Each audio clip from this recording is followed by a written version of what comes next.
They thought firing him would solve their problem. But they didn't know he built the system. And when it all came crashing down, guess who they begged to come back? This time, to run the place. Welcome to the channel. I'm Sinclair Lena, and here, we share stories about work, family, and life. The kind that reveal how the quietest people often carry the deepest truths. Today's story is about Eli Sanders, a man who gave 17 years to his company. The kind of employee who never complained, never slacked, and never let a single system fail. Until one foggy Monday morning, they fired him. Without reason, without warning. What they didn't realize? Eli didn't just walk out with a coffee mug. He walked out with knowledge, enough to uncover a web of fraud, corruption, and secrets that reach the top. This isn't just a story about revenge. It's about proof, power, and what happens when the most underestimated man becomes the one holding all the cards. Sit back, because this is the day the system turned on its creators. There's something I'd like to, before mentioning we begin. Due to some personal and sensitive reasons, I've chosen not to show my face on this channel. I hope you'll understand and respect that choice. Also, some of the stories here were shared by you, the viewers. I'm simply the one telling them, with honesty, care, and deep appreciation. If you have any thoughts, feedback, or just a feeling you'd like to share after listening, please don't hesitate to leave a comment below. I read everyone and truly value what you have to say. Now then, let's listen to today's story together. If you had asked anyone at Redmond Systems who the most dependable person in the IT department was, they wouldn't even pause. They'd say, Eli Sanders. No hesitation. For 17 years, Eli was the constant. Through 3 CEOs, 4 complete infrastructure overhauls, and more weekends sacrificed than he could count. He was the guy who knew what to do when the servers coughed at 3 a.m., when critical files vanished without a trace, or when someone accidentally deleted their entire presentation an hour before a board meeting. But on a fog-choked Monday morning in October, none of that mattered. Eli, said a voice sharp as broken glass. We're eliminating your position. Please pack your things by the end of the day. The voice belonged to Marla Jefferson, VP of Operations, flanked by HR Rep Dean, who looked like he'd rather be anywhere else. No discussion, no preamble. Just that single sentence, like a bullet fired point blank. Eli blinked once, then twice, then nodded. Understood. He didn't ask why. He didn't protest. Didn't even look angry.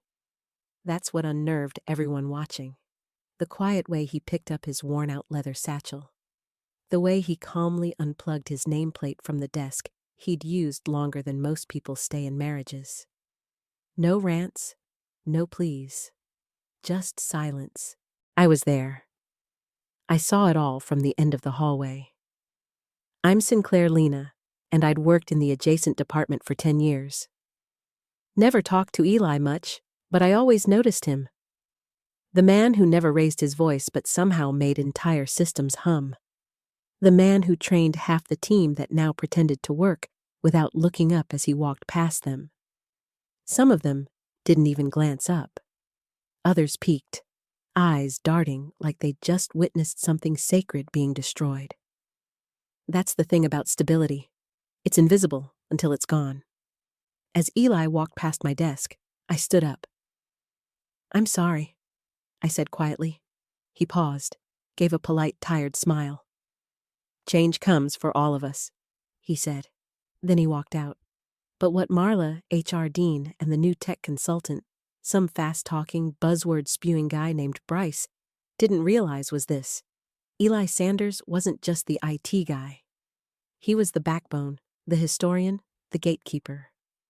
And he didn't just leave with his cactus and his coffee mug. He left with something far more powerful. Knowledge. Eli didn't go home that day to sulk. He went to his study. He still called it that, even though Andrea had tried for years to call it the home office. But to Eli, it was a study, where things were examined, analyzed, where threads were pulled until the truth unraveled. The first thing he did was lock the door. The second was reach under the floorboard behind the filing cabinet. And there it was, a slim, black flash drive, one of 3 he'd hidden in places only someone with his particular brand of paranoia would think to look. Let me explain something about Eli. He didn't trust easily, not because he was cynical, but because he understood systems. Systems fail, people panic, information gets lost, or worse, rewritten. Years ago, when the company had suffered a quiet scandal involving embezzled marketing budgets, Eli had been pulled in by legal to help with internal audits. He'd been asked to build protocols, backups, and logging systems to monitor unusual digital behaviors. What the execs didn't know was that Eli kept a personal mirror of that entire system. It was technically against company policy, but it had been signed off in a legal gray zone. For security assurance, they called it. Then they forgot about it. He never did.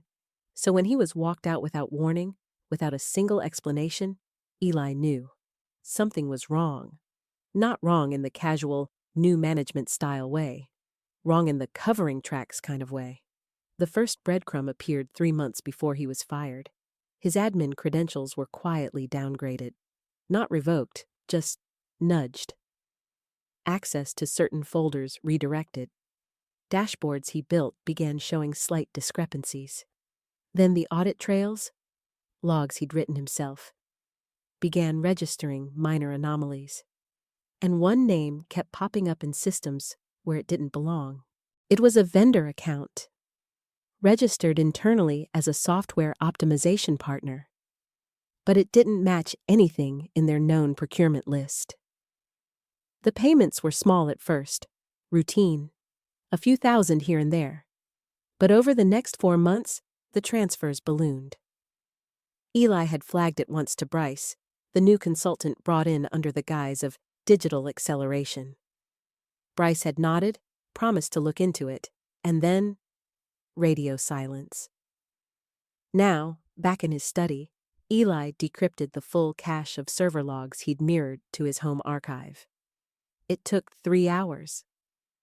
Andrea knocked once to offer coffee. He didn't hear her. By sunset, he had names, transaction dates, invoice serials, and the name of the person who had approved every transfer. But it didn't stop there. Aurelia Group wasn't just a shell company. It was a funnel, owned by a holding firm registered in Delaware. And that firm tied directly to a man named Lyle Jefferson, Marla's husband. Eli sat back in his chair, heart thudding, not with fear, but with focus. They hadn't just pushed him out. They were laundering money. Through fake contracts, inflated service invoices, and digital sleight of hand, masked as routine upgrades. And they'd needed Eli gone because he was the last person who could have caught it. The only person who knew the old and the new systems, where the ghosts hid, where the logs were buried, where the access gates still opened if you knew the right passcode, typed the right command, at the right moment. He didn't tell Andrea yet. She would worry. She always did, but she also trusted him. Instead, he sent one text, just one. To Morgan Feld, the company's former internal auditor, now working for a forensic accounting firm in Chicago. You still believe in digital paper trails? I've got one that leads straight to your old stomping grounds. No names over text. Just tell me you're in. Morgan replied in less than 5 minutes. I'm in. Drop location? Eli smiled, cold and satisfied. It was time to be the ghost in the system. By Wednesday morning, Eli had a plan. Not a rant, not a revenge fantasy. A plan, cold, surgical, built the same way he used to build firewall hierarchies. From the ground up, no weak points, no single point of failure. First, he crafted the message. Not to expose everything. Not yet. Just enough. An anonymous email, routed through 3 private VPNs, and signed with a forgotten internal alias from an old internal testing suite. Says log 87. Inside, a redacted summary of financial discrepancies traced to Aurelia Group, with time-stamped approvals, payment intervals, and an obvious overbilling pattern. He sent it to 2 recipients. First, to Bryce, the slick-talking consultant who'd confidently assumed Eli's responsibilities without understanding the labyrinth he'd inherited. Second, to Charles Wynn, one of the oldest board members. The kind of guy who still printed his emails and annotated them in red pen. The kind of guy who listened. He waited. Bryce replied first, privately, trying to play it cool. Looks like a misclassified vendor. Not your concern anymore. Appreciate your diligence, though. Eli snorted. Diligence? What a word. Corporate speak for stay in your lane. Then Charles called. That's right. Called. Eli, is this real? Eli kept it calm. All of it, but that's only the surface. I can prove it. Then why not go public? Because you'll dismiss it. I'm a disgruntled former employee. Easy to discredit. Easy to ignore. Charles was quiet for a moment. Tell me what you need. And that was when the second phase began. That night, Eli drove to a diner on the edge of town. Morgan Feld was already in a booth, flipping through a manila folder. Jesus, Eli, she said, sliding over. You brought me a crime novel. He handed her the flash drive. The good parts are encrypted. You'll want to cross-check transaction clusters from June through October, especially anything signed by Jefferson or routed through Bryce's optimization rollout. Morgan looked at him, serious now. You realize this isn't just a breach? This is orchestrated fraud. Eli nodded. And I know the orchestra. On Thursday morning, the board convened for their quarterly review. Standard stuff, bonuses, KPIs, budget approvals. Except this time, the budget proposal for IT infrastructure upgrades, Marla's department, contained a buried line item, $420,000 to third-party system diagnostics and enhancement, Aurelia Group LLC. Right there, under everyone's nose. Eli hadn't forged it. He didn't need to. He just left it in. At 9 a.m., Charles Wynn stood up mid-meeting and dropped the red-stamped folder onto the table. Before we vote, he said, we need to address something very serious.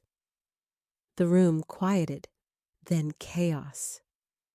What followed was a 3-hour internal panic storm, emails fired in every direction, HR whispering to legal, Bryce denying involvement, Marla trying to backpedal, then claiming routine spending, external vendors, and the classic, I wasn't aware of any wrongdoing. But they'd underestimated the one thing Eli had never stopped cultivating. Trust from the ground up.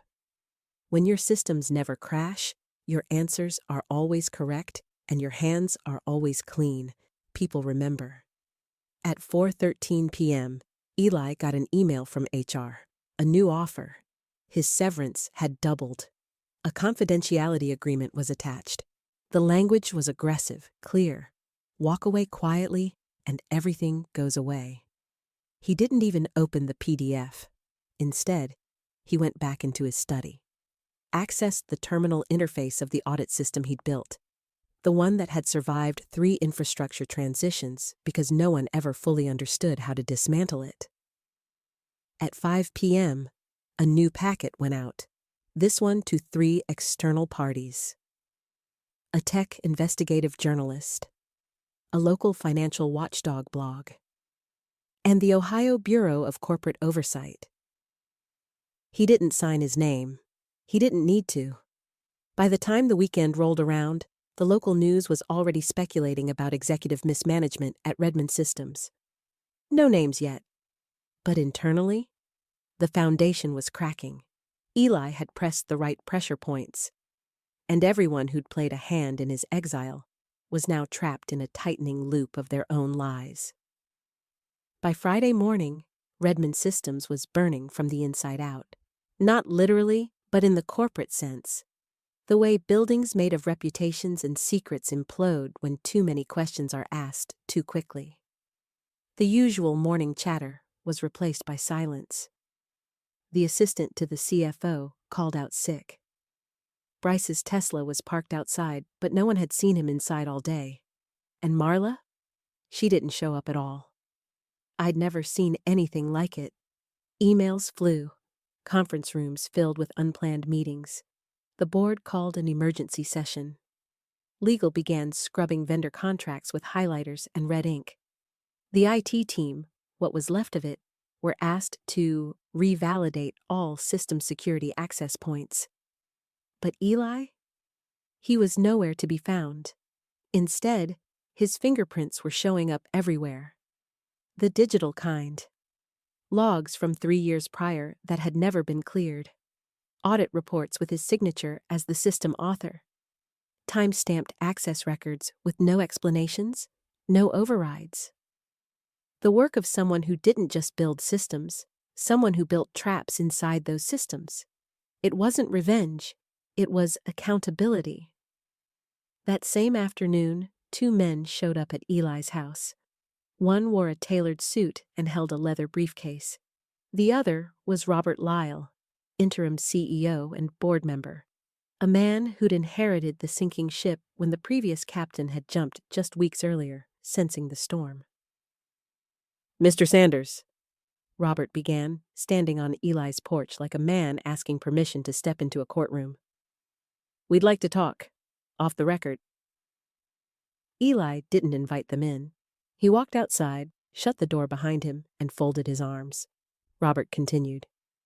"We've seen your work, the documentation, the audit files, the vendor tracing. It's damning." "Accurate," Eli corrected him. "Accurate," Robert agreed, nodding. "The board is impressed. Shocked, but impressed. And we want to offer something." Now Eli raised an eyebrow. "You want me to clean up your mess?" "Not just clean it." The other man spoke now. "Legal, probably. We want to offer you a newly created role, Chief Information Integrity Officer, full budget autonomy, access to all systems, all departments, direct reporting line to the board." It was a big ask, for a company that had cast him out without a word, now begging him to come back with more power than ever. Eli didn't answer right away. Instead, he said, "I'll send you a list of my conditions. Non-negotiable. You have until Monday." Then he walked back inside. Later that evening, Eli and Andrea sat on the back porch. The autumn air was crisp. She sipped her tea while he read the draft offer again. "You going back?" she asked. He didn't answer right away. "I thought I wanted revenge. But what I really wanted was the truth to matter again." Andrea nodded. "You got it." "But if I go back," Eli said quietly, "it has to be on my terms." "You're not going back," she said. "You'd be taken over." That night, Eli uploaded a final report. Not to the board, not to the news, to a secure server, one that only a handful of regulatory bodies had access to. A backup plan, if they ever tried to silence him again, to buy him off or lock him out. This report would go public. Unfiltered, names, amounts, dates, communications, everything. He wasn't just accepting a job offer. He was laying the foundation for a legacy, not for revenge, not for applause, but for every quiet worker who got discarded like a broken printer, for every veteran employee replaced by buzzwords and consultants, for every system builder who was never given credit, but was always the first blamed. Monday arrived like the calm after a long, silent storm. The parking lot at Redmond Systems was half full before 8 a.m., but there was no usual buzz of emails and phones. There was waiting, anticipation. People whispered in clusters, eyes darting every time someone walked by. And then it happened. Eli Sanders walked back through the front doors. Same satchel, same quiet gait. Only this time, he wasn't headed to the server floor. He took the elevator up, the top floor, executive level. People stepped aside. Doors opened before he knocked. At the boardroom, 10 people waited. The interim CEO stood as he entered. Robert Lyle gave him a small, respectful nod. The CEO handed him the offer. Eli opened it, read every line, slowly, and then he pulled out his own folder. "My terms," he said, placing it flat on the table. "If I'm going to fix the rot, I'm not asking for access. I'm demanding sovereignty." No one spoke. He laid it out. Direct reporting to the board only. Unfettered access to all systems, financial and technical. Independent budget. Veto authority on vendor contracts relating to tech.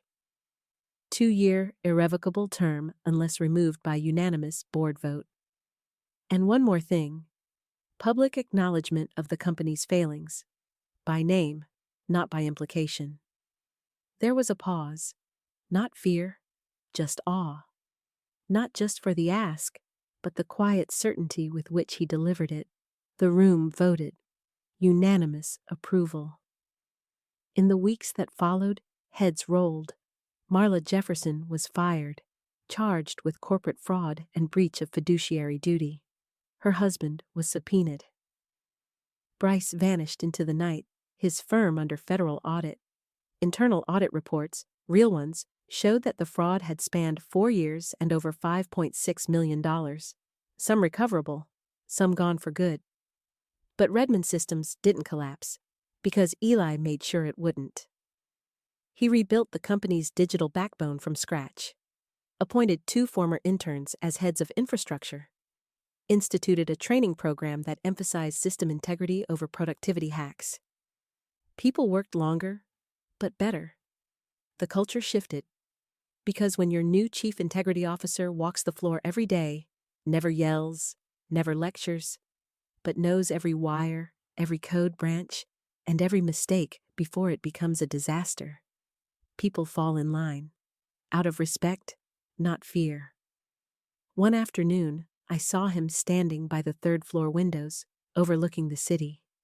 I walked up, asked him quietly, "Was it worth it?" He looked at me, then back at the skyline.